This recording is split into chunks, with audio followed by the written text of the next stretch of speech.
Di sini, kami akan mempresentasikan mengenai analisis laporan keuangan dengan kelompok. Baik, di sini saya akan menjelaskan mengenai pengertian analisis rasio keuangan. Analisis rasio keuangan sendiri merupakan metode untuk menilai kinerja dan kondisi keuangan perusahaan dengan membandingkan data dari laporan keuangan, terutama neraca dan laporan laba rugi. Analisis ini membantu manajemen, investor, dan kreditur dalam memahami kesehatan keuangan perusahaan serta sebagai dasar pengambilan keputusan. Kemudian pembahasan yang selanjutnya yaitu berupa kasus. Kelompok kami membahas mengenai kasus Tesla H3 2025 mengenai profitabilitas menurun meski pendapatan naik. Fenomenanya, Tesla yaitu salah satu perusahaan otomotif dan teknologi terbesar di dunia. Pada kuartal ketiga tahun 2025, melaporkan peningkatan pendapatan sebesar 12% dan rekor volume pengiriman kendaraan.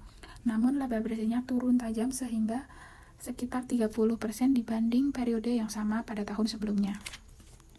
Pembahasannya yaitu hal ini menunjukkan bahwa pertumbuhan pendapatan belum tentu diikuti oleh pertumbuhan profitabilitas, sehingga penting bagi analisis keuangan untuk mengevaluasi rasio profitabilitas seperti net profit margin dan return on assets atau ROA untuk memahami kualitas pertumbuhan tersebut. Grafik pendapatan versus laba bersih Tesla.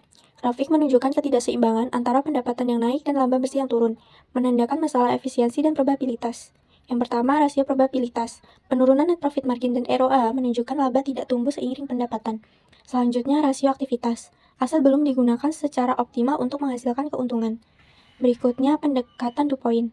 Penurunan ROA disebabkan oleh turunnya margin laba bukan dari penjualan.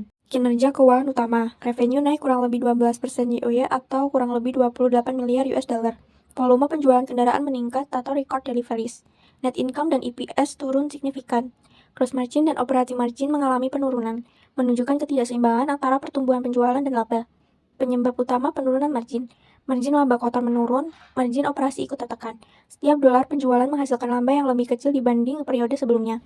Indikasi struktur biaya meningkat, efisiensi produksi belum optimal. Di sini saya membahas tentang strategi harga dan dampak. Yang pertama, Tesla melakukan penurunan harga jual kendaraan. Tujuannya menjaga daya saing dan mendorong volume penjualan. Dampak keuangannya, profit per unit menurun dan margin laba tergerus sehingga revenue naik tetapi profitabilitas turun. Pembahasan tentang penurunan pendapatan kredit regulasi. Yang pertama, pendapatan dari regulator kredit menurun tajam. Yang kedua, kredit regulasi sebelum berkontribusi besar pada laba. Yang ketiga, saat pendapatan ini turun, maka laba bersih ikut turun dan margin menjadi lebih rendah. Yang berikutnya, kenaikan biaya operasional. Peningkatan signifikan pada yang pertama, biaya R&D atau AI Amounts Very Cycle Robot EKS. Yang kedua, biaya operasional dan pemasaran. Yang ketiga, biaya meningkat lebih cepat dibandingkan kenaikan pendapatan. Dan yang terakhir, tekanan langsung pada laba operasi.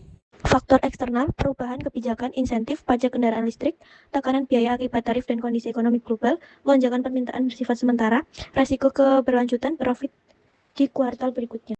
Analisis dari perspektif manajemen, revenue atau profit. Yang kedua ada fokus manajemen keuangan tidak hanya pada satu pertumbuhan penjualan, tapi juga pada pengendalian biaya, efisiensi operasi, optimalisasi margin. Kesimpulan, pertumbuhan pendapatan harus diikuti pengendalian biaya, margin laba lebih penting daripada sekedar total revenue. Strategi jangka panjang atau investasi besar dapat menekan laba.